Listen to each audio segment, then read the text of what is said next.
We are several miles east of River Falls, an area that's called Clay Corners. There's a good reason for this name because the soil here is very heavy and clay-rich.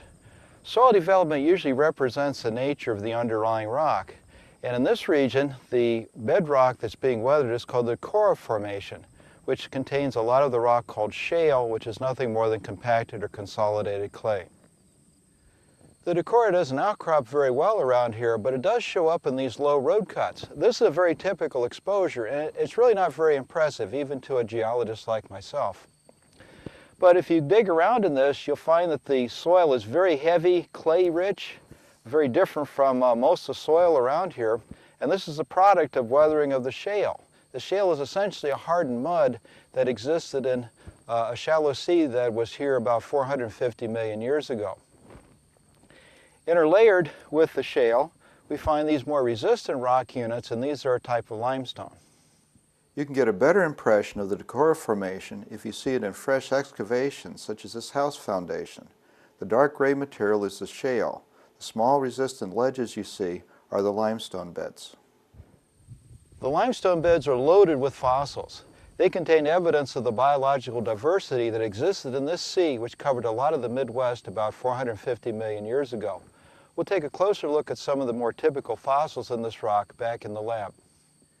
Here's a nice little fossil slab from the Decorah Formation. It's been cleaned up a little bit, but more or less just with soap and water and a nice toothbrush to scrub out the mud. You can see a variety of fossils in this rock. This little guy right here, this is a shellfish, otherwise known as a brachiopod. Brachiopods are not uncommon in the Decorah Formation. They are actually much more common down on the formation just below this, the Platteville Formation. One of the most characteristic fossils you see here are these long things that look like sticks.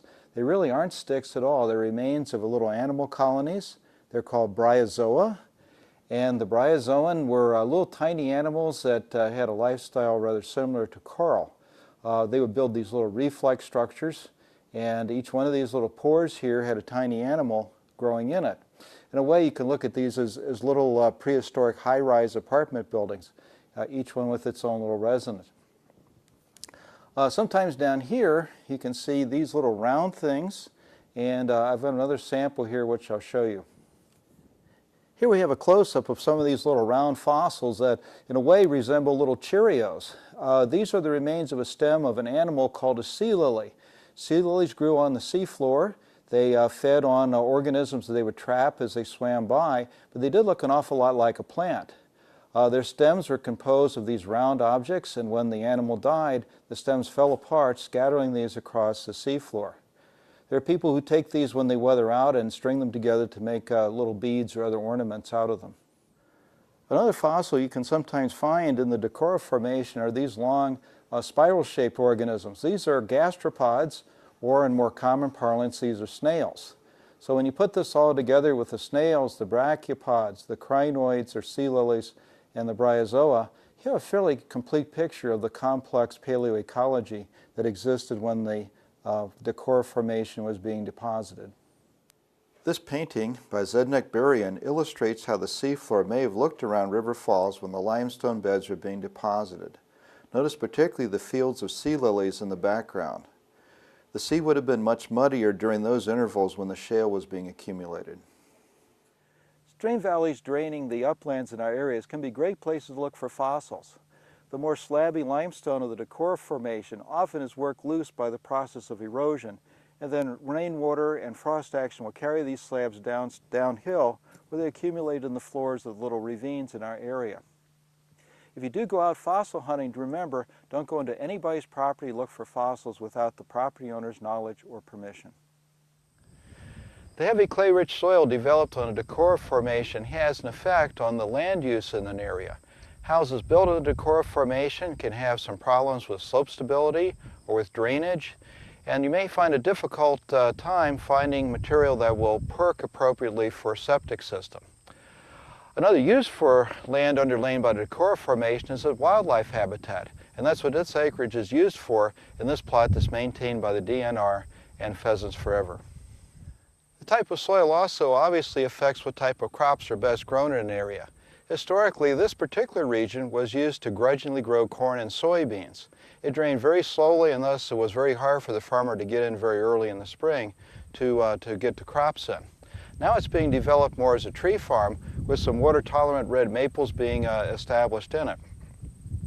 However, behind me in the spruce trees back there, we have a very different type of soil and a very different type of parent material. So go have a look at it. In addition to the sandier soil in this area, you also have some large rocks pop up every now and then.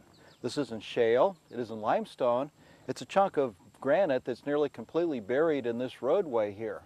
Now this type of rock isn't from around here. It's more typical of the terrain more to the north and to the west of us than is anything around the River Falls area. So how did a rock of this size get in here? Here are a few more odd rocks picked up from a nearby field. So how did these rocks get here? They're clearly not from around our local area, and the answer is they were brought in by the glaciers. Us geologists will call these rocks glacial erratics, and they give evidence as to the extent and power of the glacial ice that once covered this region.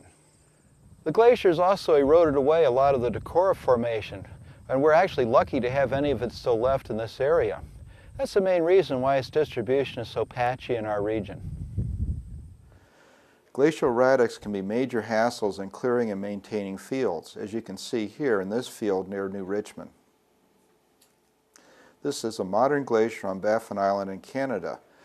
We can get a good idea of how glaciers can transport big rocks a long ways and then deposit them as the ice melts.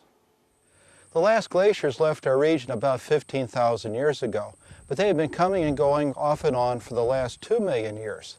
We'll talk about the effects that these glaciers have had on the landscape around River Falls and Hudson in the next tape.